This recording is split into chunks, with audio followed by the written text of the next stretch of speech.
ఎంత పేరు ప్రఖ్యాతలు సంపాదించుకున్న యంగ్టర్ ఎన్టీఆర్కి నందమూరి ఫ్యామిలీలో చిన్న చూపే. అది నచ్చకే తారక్ మొదటి నుంచి ఆంటీ అంటున్నట్లుగా ఉండేవారు. బాబాయ్ నరసింహ నందమూరి బాలకృష్ణతో ప్రత్యక్షంగా గొడవలు లేకపోయినా అతనితో ఎన్టీఆర్కి మాటలు లేవు. ఈ గ్యాప్ ని తగ్గించుకునేందుకు అబ్బాయి ట్రై చేస్తున్నారు. వాస్తవానికి తారక్ పెళ్లి అయినప్పటి నుంచి చాలా మారారు. తండ్రి కాగానే ఆలోచనల్లో మార్పొచ్చాయి. నందమూరి కుటుంబ సభ్యులతో సఖ్యత పెరిగింది. అన్నయ్య కళ్యాణ్ రామ్ తో బంధం బలపడింది. తాజాగా బాలయ్య కొడుకు మోక్షజ్ఞ ఎన్టీఆర్ ఇంటికి రావడంతో కోపాలు అలకలు అన్నీ ఎగిరిపోయాయి. అందుకే గౌతమిపుత్ర సాతకర్ణిని బాబాయ్తో కలిసి చూడాలని అబ్బాయి అనుకుంటున్నారు. అంతేకాదు తన కొత్త సినిమా ప్రారంభోత్సవానికి బాలకృష్ణను ముఖ్య అతిథిగా ఆహ్వానించాలని డిసైడ్ అయ్యారు.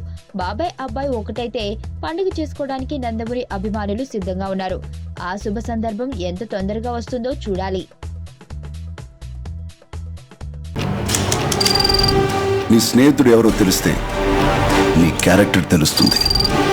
నీ శత్రువు ఎవరో తెలిస్తే నీ కెపాసిటీ తెలుస్తుంది.